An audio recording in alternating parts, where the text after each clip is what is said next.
அனைவருக்கும் அஸ்ஸலாமு அலைக்கும் வரஹ்மத்துல்லாஹி வரகாத்து. எப்படி எல்லோரும் சும்மாக்கிங்க? அப்போ திரும்பி நான் தஸ்லீம். நம்ம தேன் பூச்சி எடுக்கிறது எல்லோரும் பார்த்துருப்பீங்க.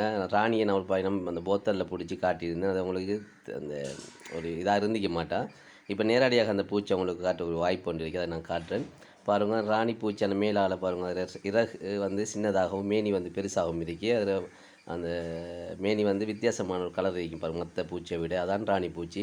இந்த ராணி பூச்சியை பாதுகாக்கிறதுக்கான ஆண் பூச்சி எல்லாம் இருக்குது. இந்த பூச்சி வந்து மற்ற பூச்சியை மாதிரி நமக்கு குத்த மாட்டா. குத்துறதுக்கு அதுக்கு அந்த குத்துற ஊசியும் அதுக்கு இல்லை.